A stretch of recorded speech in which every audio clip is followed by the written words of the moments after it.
It is once again time to talk Ohio State football here at Mark Rogers TV, the voice of college football. Please lock it in for college football coverage each and every day with the best bloggers, broadcasters, and writers in the industry. This is our third edition of, until we come up with a better name, Ohio State Buckeyes Live. Claire, how you doing tonight? I'm doing so well. I always love being here talking Buckeye football with you.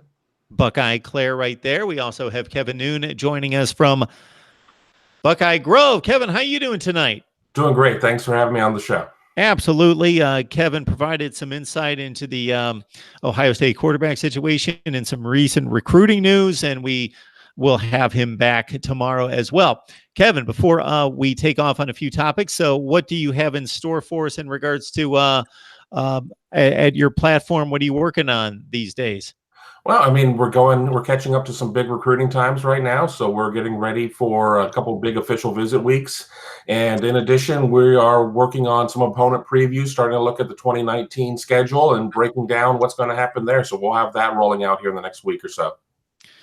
Very nice. Tony Gerdeman on the line. Tony, we are glad to see you this week. Yeah, thank you very much. Thank you. I have a note from my doctor if you need it. I will probably need that and not a photocopied note either. I need the original.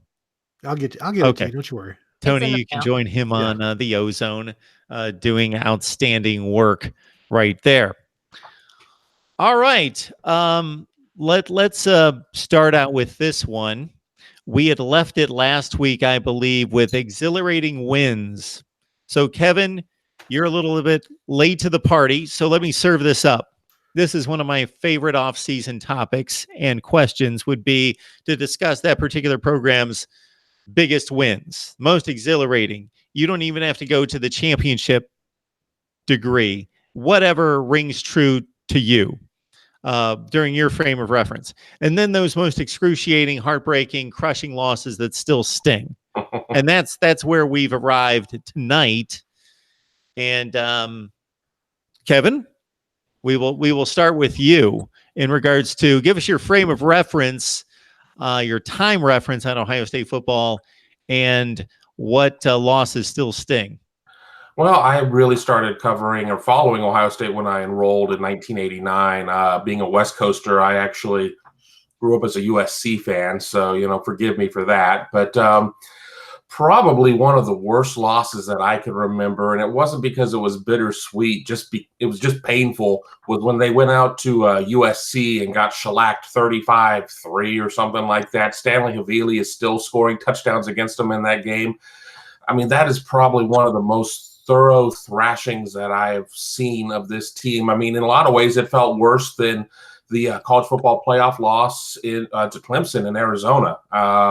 That SC game probably will always, and it has nothing to do with the fact that I grew up rooting for SC. It was just one of the most thorough dominations I've ever seen of an Ohio State team since the late 80s. Tony.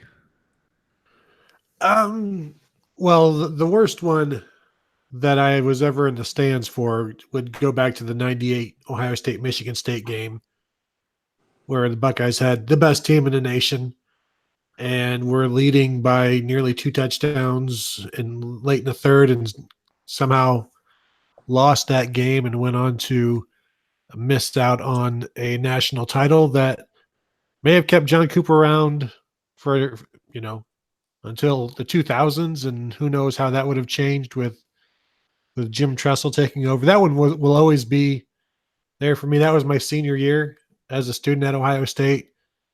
I prolonged my time at Ohio State to get that season ticket because everybody, we knew it was the national title game, the national title team. It wasn't the beer. We could get that regardless, but you take a light load there at the, your final quarter. And that one was bad. That was, you plan out so much in advance and then that happens.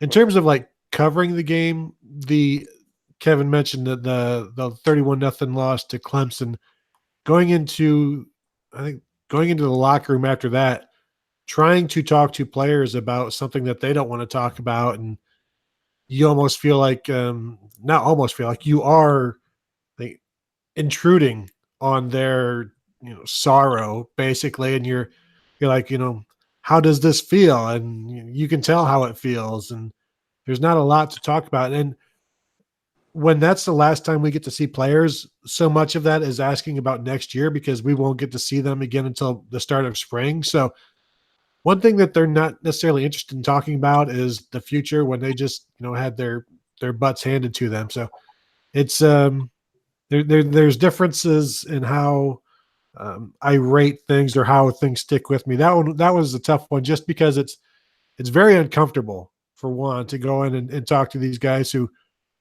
they will talk to you, and they're all they're not professionals, but they're essentially professionals in that regard. But you just feel like you're interfering in something that they want no part in. Claire. Well, I want to add first before I start in on what I think is probably one of my worst. I think it's funny how we all relate a special time in our lives, or we all relate that time in our lives. And I just want to say, because this is a college football channel and we all understand this, how much it actually means to our lives and how many memories we tie to it. So it's my favorite sport for a reason. And it's one of those reasons. It's an emotional game and you're invested in it if you're a college football fan. So I'd say the 2006 Florida National Championship game. And I'm only saying that because I remember how absolutely despondent I was for like a week, 2 weeks afterwards. I wouldn't watch any sports on TV. I couldn't pick up a paper. I couldn't go online. I just was so sick to my stomach about it. That team was this team of destiny, and they had everything going for them in the right direction, and it came crashing down so quickly. I think because of the 180 that it took in my mind, I was just not mentally prepared for that loss at all. I'm not going to go through any kind of list because I'd be sitting here all night, because I'm guessing that I'm going to do a rough count. Ohio State's probably lost. Let's see. Cooper lost about 40 games. They've lost about, 75 to 100 games since I've been a fan. So I could probably rank them 1 through 100 if I sat here all night and rank them. So I'll give you the one. And I automatically put Michigan losses just in a different category. They stand alone by themselves for me. So I'm going to go first at non-Michigan loss that really was gut-wrenching, and I'm going way back to the 1980 Rose Bowl against Charles White and USC, driving all the way down the field in the final minutes. Charles White just ran roughshod, 17-16 win over then number 1 and undefeated Ohio State to steal a national championship from the Buckeyes and Earl Bruce in his first season in Columbus. That was gut-wrenching, standing at the bus stop early the next morning in 5th grade and just not wanting to go to school, not wanting to see anyone, not wanting to talk to anyone, just wanting to just curl up in a ball in my bed and cry. Those are the days you call in sick to school. I mean, I'm shocked that you would go to school. I mean, I can't tell you the number of Bears losses on Monday Night Football where I didn't go to school on Tuesday because I wasn't feeling well. I had a fever. I had a cold. I had this. I had that. I didn't show up for podcasts. Whatever. I don't know whether to give your mom a whole lot of credit or otherwise. So I'm sure the live chat will have their angle on Ohio State losses. Mark, the Florida game that Claire was talking about, I was there as a fan before I started covering the team full time, and we were just walking around and we thought it was so cute that Florida fans thought that they had a shot in this game, and it was just they're like real people, they just were convinced that they were going to be able to do this. And then there's a few hours before the game, we ran into AJ Trapasso, who was the punter. We ran into his dad, and he was talking about the party that was already planned for after the game. The entire team had a party planned. And right then I kind of started thinking, like, Miami. that's probably not a good thing that there's already they're already worried about the party afterwards. But yet we were walking around Glendale and Scottsdale the night before, like, just laughing at all of these Florida fans. And after the game, I've got, I don't know, like 6 or 7 programs that I had bought for everybody that nobody wants anymore. So I'm trying to sell them for pennies on the dollar to the Florida fans. And they were actually really gracious afterwards, gave us some beer because they felt bad for us. And I was able to make a little bit of money back on those programs. But yeah, that was a rough one. And the Ted the Ted Ginn kickoff return, you knew the game was over right there, and then you see he's hurt. And then that was a good one. You could tell, I mean, with the naked eye that Troy Smith had gained weight between the Heisman campaign and that game. Like, you could noticeably tell. You're like, what happened? Who ate Troy? Like, what on earth is going on here? And, obviously, like, the In-N-Out burger jokes and everything else like that. And being kind of courted. He was the belle of the ball over that postseason. And I liken it. I think I heard Kevin say it, but it might have been you, Tony, about Miami in 2002. Miami fans had that same feeling. I was like, oh, this is really karma coming back to me super fresh only 4 years later. I definitely felt like that was the case for that game. Damn that Urban Meyer. Yeah. Yeah, right. Yeah, I was salty about Urban when he first came on board because of it still. There's a funny Nike commercial that came out. I'm pretty sure you guys are familiar with it. I might have even mentioned it on this show before too, where they placed Albert, the mascot, in fiberglass. So they basically said whoever won was going to have to put the mascot on the opposite team's campus. And it was this giant alligator that they had created. It looked like it was out of fiberglass. It was like almost like paper mache, and they put a security camera on it to see how long it took Ohio State students to destroy it. And it lasted. It wasn't before sunrise. I remember that. Yes. Yeah. I do remember that. I would have loved to take my frustrations out on it. It would have helped. We have a number of people chiming in on the live chat with the 86 Michigan game. That was a game in which Ohio State lost at the gun 26-24 when they missed a 45-yard field goal by Matt France at the gun, which would have sent them to the Rose Bowl. The 2005 Texas game. So anytime the greatest games, college football games of all time are mentioned, USC and Texas come up. Mm-hmm. Yeah. A lot of people don't realize that Ohio State had Texas down by 2 scores inside the final 5 minutes of that game to put it away in Columbus. Ryan Hamby dropped a touchdown pass. He got in the end zone. After that. What's Don't that? drop the pass. Yeah, he got Tony. Ryan Hamby got death threats after that, and that's where you separate yourself from an actual fanatic and a real person. I was at that game too. That was rough. That was. We didn't want to stomach the end of that one. I will say Michigan State in 2013 and 2015, those two are pretty tough pills to swallow. For the same reason that 2015 game, with Zeke's impassioned post-game locker room speech where he said what everybody else was thinking, and no one wanted to give him any credit for it because they said he shouldn't be saying it. And he had 10 touches on the ball that game, and he had this big lesion on his leg from I want to say it was the Illinois game that nobody knew about or talked about the day before, and or that week before. He had been in the hospital and wasn't really practicing, and they're kind of being hush hush about it. And lo and behold, he was kind of limited in that game. And we talked about it, I think, last week about how rough that was and the weather and the last second pull away by Michigan State. That one was pretty gross. Yeah, Mark, do we ever talk about anything good on this show, or is it just all these bad? Well, let me throw one more in there too. The Terrell Pryor Penn State game in Columbus, where he tried to take it, instead of going up the middle, he tried to take it around the end, got the ball punched out, And that was with the really awkward post-game press conference with Terrell Pryor and Nick Siciliano up there, where Nick was basically holding on to Terrell the whole time, going, "It's okay, T, it's okay, T," as Pryor was trying to take the blame for not being able to make the big play. And that was probably one of the more surreal games that I've covered in this industry. Steve, welcome to the show. Steve Hellwagon from Bucknuts. How you doing tonight?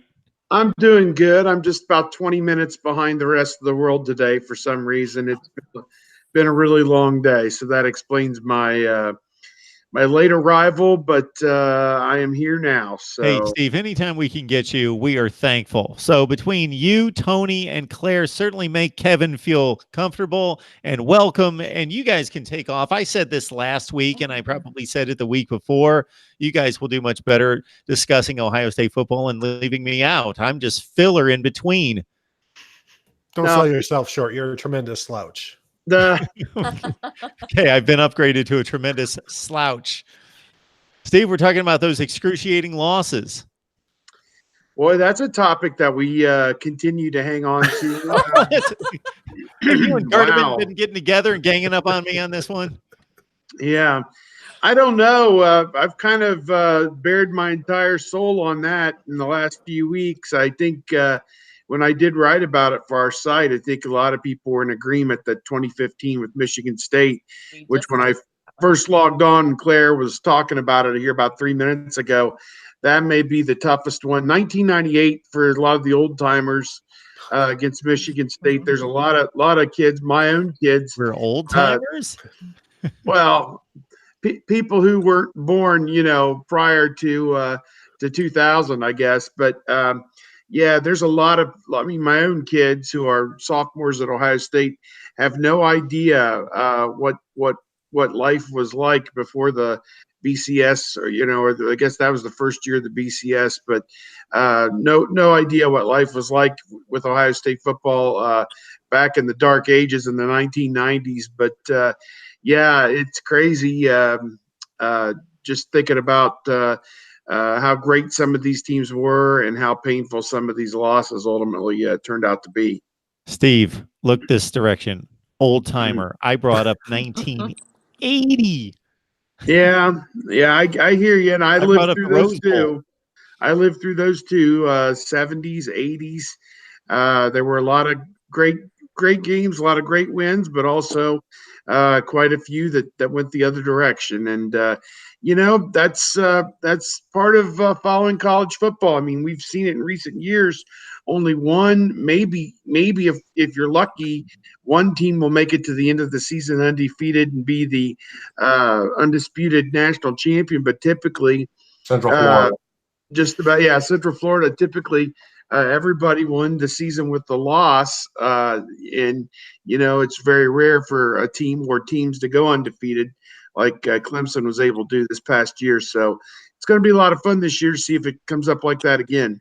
LSU football fan Swamp Tigers reminding everyone in the live chat that there wasn't just that Florida loss. Of course, it was followed up the next year. He's asking, okay, LSU versus Ohio State. How did that go? GEAUX. Okay, if Brian Robisky catches that ball, it's a different game. Right. We knew how it was going to go going into that game. I think as Ohio State fans, we knew Ohio State had absolutely no business in being in that game. If you're being honest with yourself, and I see Mark raising his hand because he's going to fight me on this one. No, I'm not. I think as Ohio State fans, our expectations were so absolutely low with that. We knew that was not happening. So yeah, we remember what happened, and we were kind of all shrugging it off like, meh, well, we got there. So. I was directing my hand toward Kevin because he brought up a play in which Todd Beckman threw one right over Terry Robisky's Terry. Right. That's his dad. Old timer. Brian Robisky. I'm there. Old timer again. See, I go to the elder statesman Robisky with the Raiders. Brian Robisky's hands. Yes. What would have happened there, Kevin? They wouldn't have had to abandon the run, and Beanie Wells was having a lot of success running the ball. And I think if that would have kept going on, I think it would have been a much more competitive game. And I think Ohio State definitely would have had a shot to win that game. I don't know about that. a better shot, Kevin. I don't know. We'll agree to disagree. I've only just met you. LSU wasn't some great thing back then. I mean, they, like Ohio State, they somehow got their way into that, fell into that game. Ohio State was just having trouble stopping the short yardage. From what I remember, is they just couldn't stop. It was always always like 3rd and 2 or 3rd and 1 or 4th and 1.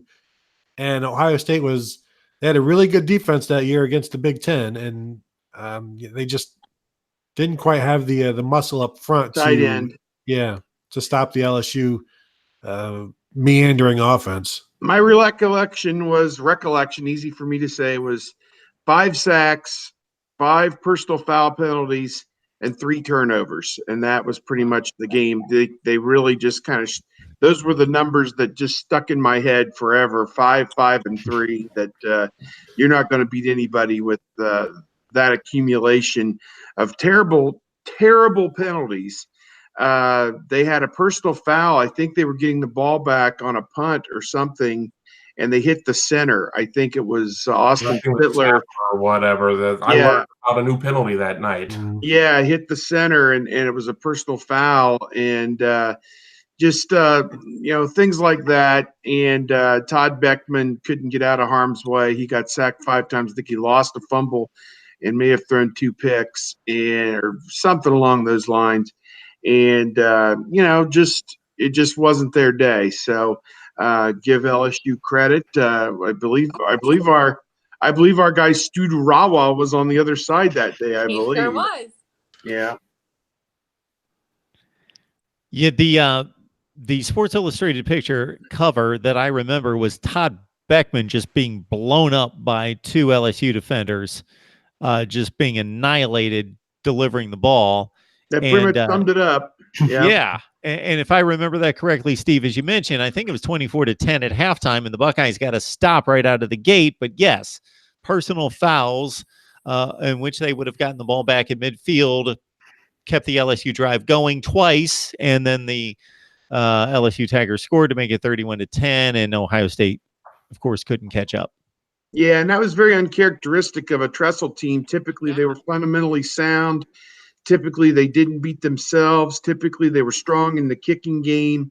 So, those were the things that in the final analysis cost them the national championship that season. They had a very good team, lost to Illinois, obviously, the game that people will remember. But ultimately, it's kind of the flip side. You beat Michigan when they were number 1 and number 2, whatever the rankings were, in 2006 and 2016. And you don't really parlay that into anything. Somebody even on Twitter today brought that up, that 1 versus 2 in their mind meant nothing because they didn't parlay it into anything. Whereas with this, you lose to Illinois and it didn't cost you a doggone thing because you ran the table the next couple of weeks. And everybody, they dropped the 7th, I think, in the 8th or 7th in the rankings. They needed 6 or they needed I think they dropped to 8th. They needed 6 of the teams in front of them to lose. Instead, all 7 of them lost. Yeah, they didn't even rise to number 2. They rose to number 1. They went all the way to number 1. Yep. By not playing. It was something wacky, like West Virginia and Pitt, like just games where you were not expecting stuff. The Big East officials were trying to gift wrap West Virginia that game. Called every penalty known to man on Pittsburgh, and West Virginia still couldn't win the game at home. I mean, if you're a West Virginia fan, you probably wanted to commit suicide because they were going to play in the national championship game if they'd won that game, and instead they lose to a terrible Pittsburgh team. Dave Lonsdale. It could have been Ohio State versus West Virginia down in that championship game just as easily as it was against LSU. West Virginia fans on Bourbon Street, God help everybody. Oh dear. That's a good point, Kevin. Good stuff. We got Ohio State football talk for you each and every Wednesday night at 9 o'clock Eastern time. And we've got a full crew right here with Claire Crawford, Kevin Noon. We've got Steve Hellwagon and Tony Gerdeman. Please join them at their respective sites. You got Tony Gerdeman from the Ozone. You got Steve Hillwagon from Bucknuts. And Kevin Noon joins us from the Buckeye Grove.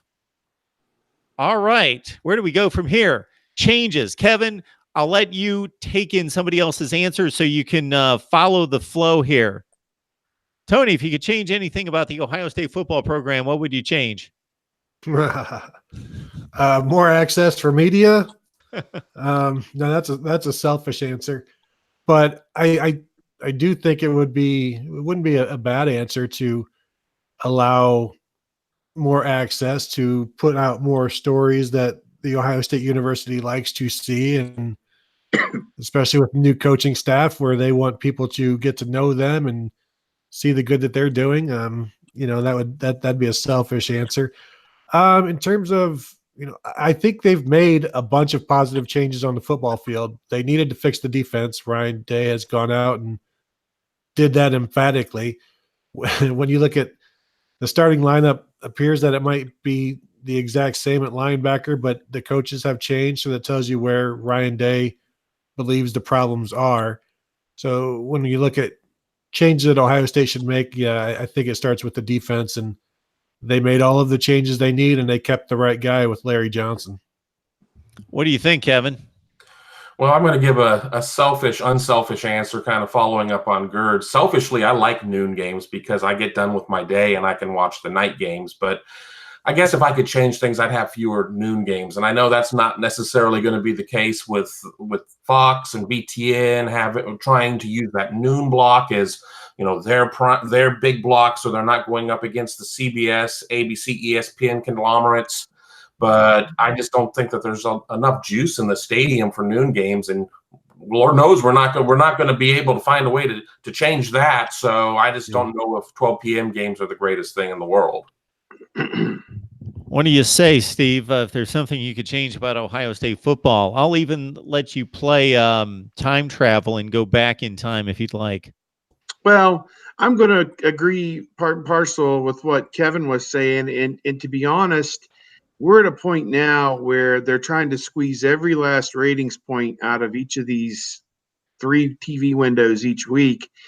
And I think it's come to the point where it's inconveniencing the fans trying to go to the stadium because you never know, until very late in the process. Is this going to be a noon game? Could it possibly be 7 p.m., which they can even still do that? So, to me, I'm old enough to remember that back in the 70s and 80s, they pretty much gave you all the game times for the season and set everything ahead of time, and you could make the appropriate plans. I think they do it for homecoming in about half the games now, but there's still like a Nebraska game in the 4th week. We don't know what time that game's going to be played. It's on the road. It's at Nebraska, so it doesn't inconvenience Ohio State fans that much. I think there's a lot of people upset about the Friday night games. I think they're great for like Rutgers and Maryland and Minnesota and Purdue and the programs that need that national platform. I think they're a good thing for them. I'm not so sure it's so great for Ohio State, just because the history of Ohio State, of high school football in the state of Ohio, the tradition is on Friday night. The flip side of that is they didn't do this on a 2-week notice. They've had, by the time the game's played, they will have had about 10 or 12 months to know that game was going to be on a Friday. So a lot of the high schools have been playing Thursday night games to get on local TV. Some of them even play on Saturday occasionally. They can't come and cry and complain and say, well, we didn't know about it. Well, it was pretty widely publicized that one game in 5 years is going to be on a Friday. And if you want to protect your gate, move your game to Thursday or Saturday is kind of my feeling. Now we always play Friday night at 7 o'clock because that's just how people are. But that's our tradition here, so how many times do we bump into that crap? The only thing, I guess, get off my soapbox, I do like that they've come out with some ticket packages that allow some fans to select 3 or 4 game ticket packages. Kind of speaks to as great. I mean, they've won back-to-back major bowl games and Big Ten championships, and yet the ticket market must be soft for them because they're offering packages to the rank and file public and even some single game tickets to the public that they've never done that before, at least in the summer. So where it used to be an exclusive club to be able to get season tickets or whatever, that's not necessarily the case anymore. I think HD television and drinking your own beer and eating your own hamburgers and hot dogs back at home is kind of winning out over that desperate need to be in the stadium for the Cincinnati or the Florida Atlantic game. So maybe they're experiencing a little bit of soft ticket market and sticker shock, because they've raised the prices to an average of about $100 a game right now. And, you know, that eliminates a lot of the people in the general public right off the top. What you got for us, Claire? Well, Mark and I both work for TV, so I hate to break it to everybody, but unfortunately, I guess I can't comment on ratings or why certain things happen there. But I will say that they're no longer going to be 8 o'clock games; they're going to be 7:30 games, which I think was not the impetus for it was not that it would be better for the student athlete. It's a half an hour difference. I doubt that any of those guys are going to bed before 3 a.m. anyway. But as a fan, you know, it's nice to kind of have that transition between the games, to watch some of the wrap-up shows and kind of, you know, get everything situated. I think a lot of things are going to be preempted because of it. Those games tend to run long. So, I mean, that's just kind of my opinion on TV is part of that. As far as the Ohio State program, I'll kind of dovetail on what Tony said. And there's not a ton. I mean, I'm a big person that loves tradition at Ohio State. I'm really excited to see what Ryan Day is going to bring as far as his traditions. I want to have him involve the students a lot. I think that's something that Urban really brought back with the quick cows. I'd love to see that continue again, because I think students are such the lifeblood of it. We watched it on the flip side at the Schottenstein Center when the students were not as involved. It's not a very student friendly or student rich environment for basketball. And, you know, the games aren't, I can't remember if it was Steve or Kevin that's, you know, there's not a whole lot of juice going on. So I definitely think that it was both of us that said that. Okay, good. I can speak for Kevin. During cows either. I think I see like 300 people doing it. I just do it well or don't do it at all. I have to disagree. I think quick cows is a mess. I think it's a mess.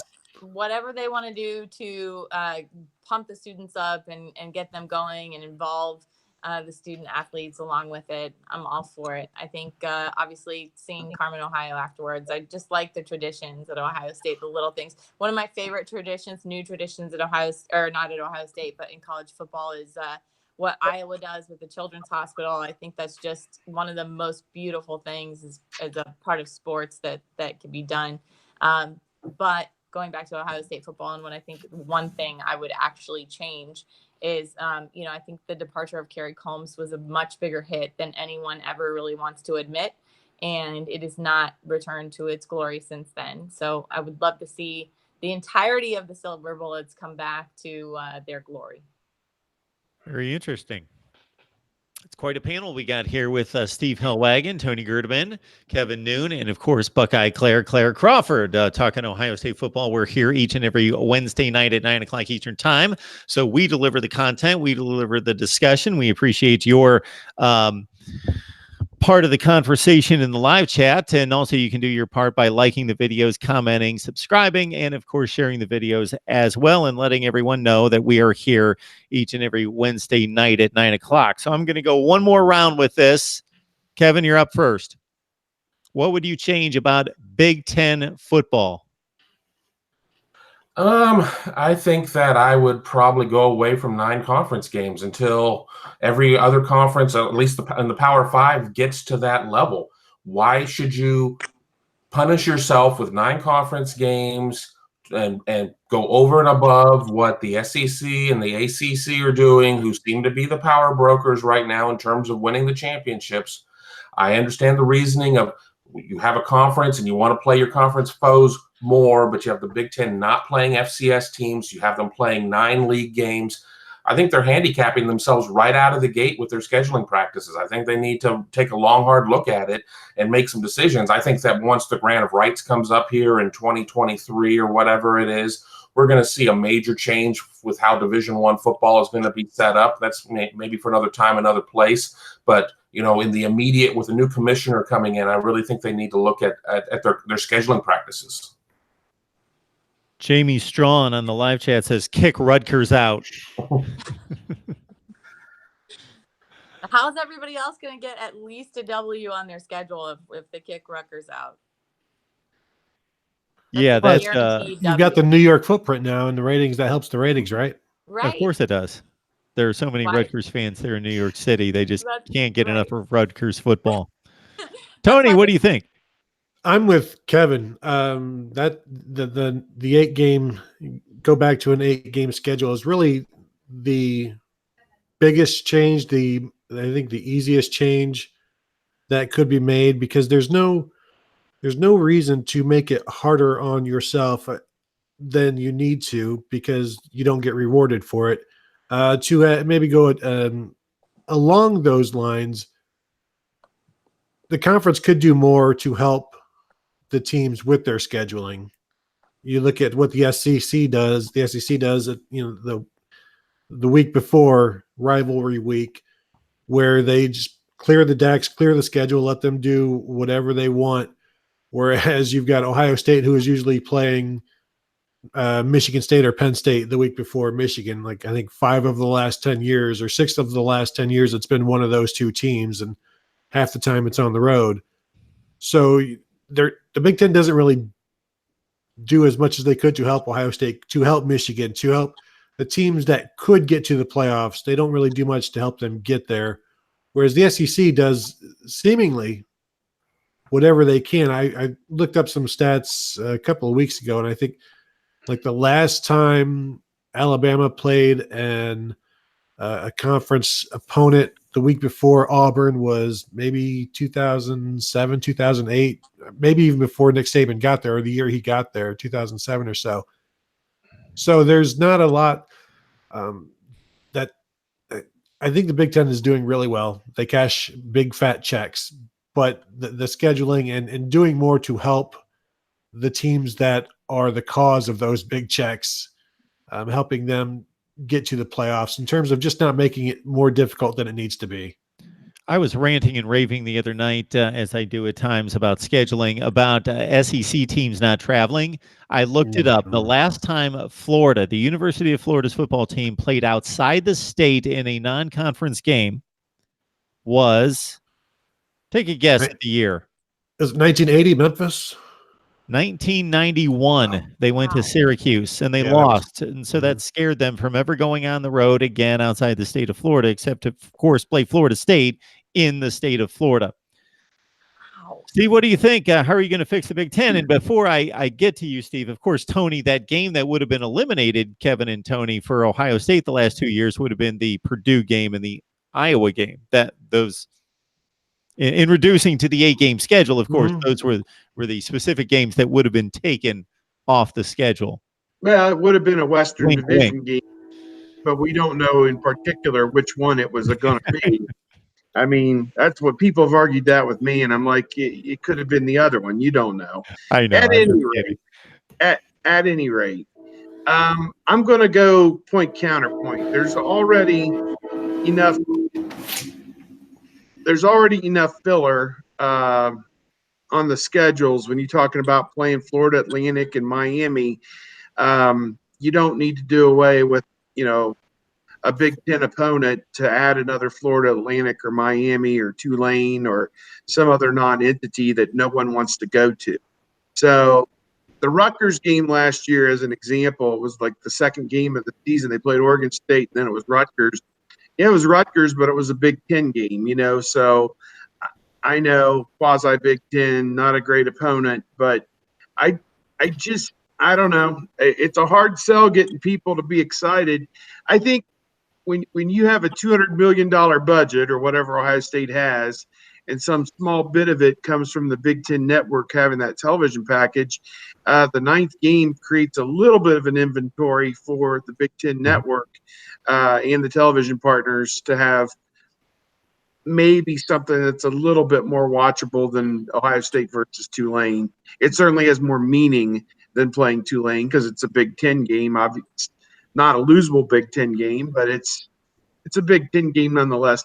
I think if I had to fix one thing with college football, and I'll just run this real quick, is I would go to 8 teams. I would take it back to 11 games.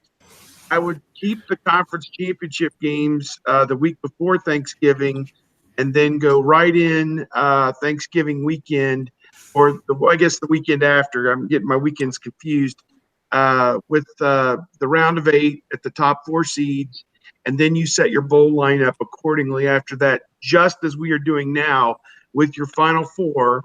At first Sunday in December, you'll know who the Final Four are and set all the other bowl games up. You don't penalize people who lost the playoff game. They still get whatever bowl they were going to go to had they not made the top 8, and let it go like that. I think if you do that, there'll be enough money in there that you can do away with that 12th game, in my opinion. Plus, it would add some sanity, I think, for the student athletes a little bit. Eau Claire, Okay. fix the Big Ten.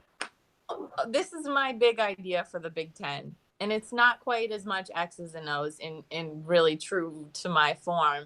But I think the Big Ten, because it's such an established conference, you know, the majority of the teams in the Big Ten have been around the longest, right? It's the cradle of college football. I think the Big Ten needs to do a better job of actually campaigning for the strength of the Big Ten.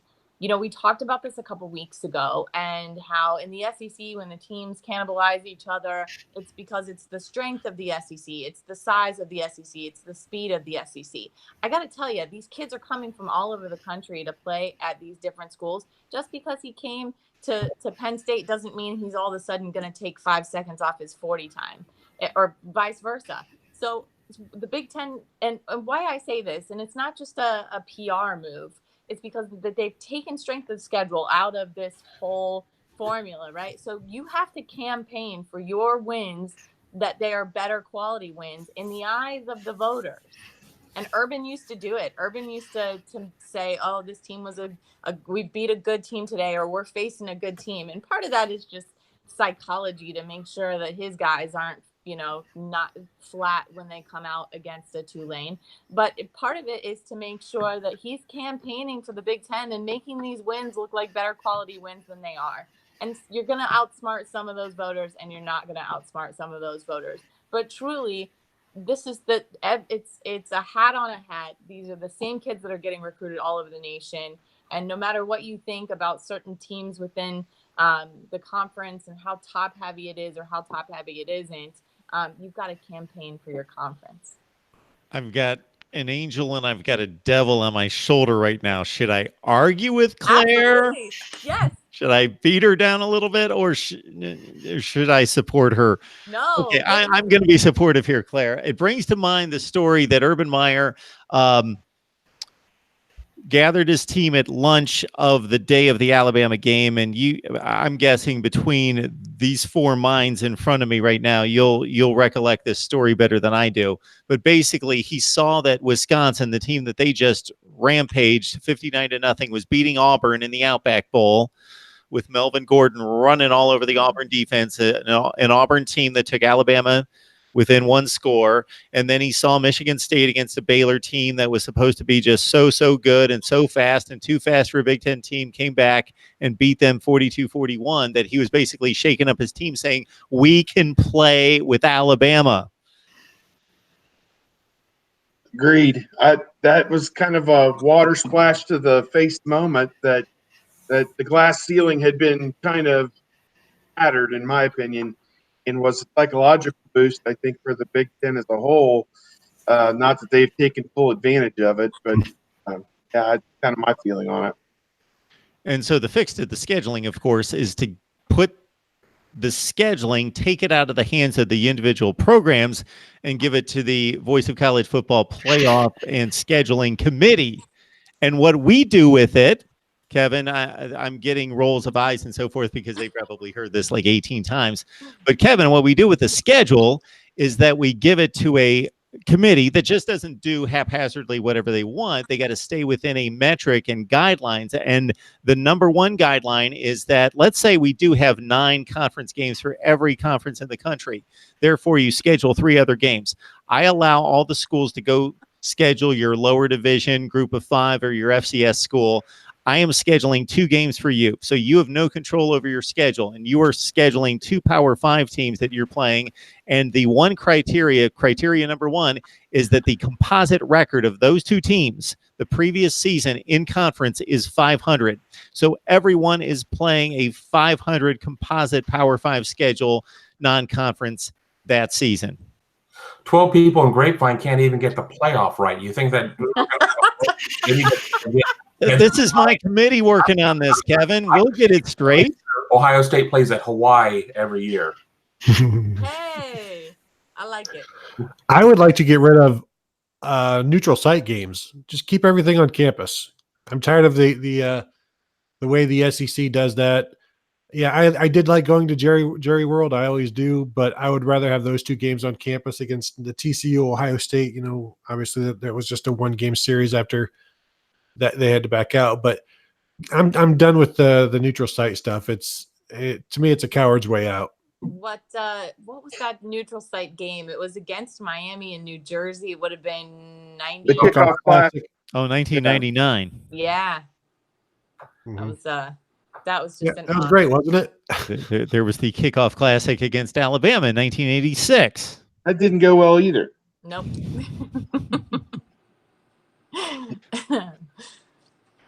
So Alabama plays those every year. Yeah. Yeah. All right, everyone. We appreciate the time. You guys are amazing. Kevin, what was your last point? We missed it. I was talking right over you. Alabama may play in a kickoff classic or whatever, but then they play Savannah State or Thailand or whoever the hell they went to the week before. Thailand. I think I just saw something where the Big Ten's going to play 4 FCS opponents and the SEC is going to play like 15. Somebody is playing 2. Maybe Vanderbilt or somebody. I don't know, but maybe a team that needs it. But yeah, somebody down there in the SEC is actually playing 2 of them. So that's a feather in their cap. Well, this is the wrong year for me to be stating this, considering Ohio State's schedule, but I know that there was a TCU issue. But considering they've got no Power 5s, Alabama's big game this year, of course, is against Duke, and last year's big game was against Louisville, one of the 3 or 4 worst Power 5 teams. Yeah, and that Louisville game, I believe, was a neutral site. Neutral site against Duke. Yeah, and where are these? Like Atlanta? Right. Exactly. All right, everyone. Please check out the work and the Twitter pages for all these fine folks here. You got Kevin Noon joining us for a very first time on the Buckeye Grove. You got Steve Hellwagon, Big Ten senior writer for Bucknuts, 247 Sports, Tony Gerdman from the Ozone, and she is simply Buckeye Claire. Claire, thanks so much for joining us as always. Thank you, guys. Everyone, thank you so much, and we will be back at it next Wednesday night at 9 o'clock Eastern. I'll try to remember. Or 9:20 East World.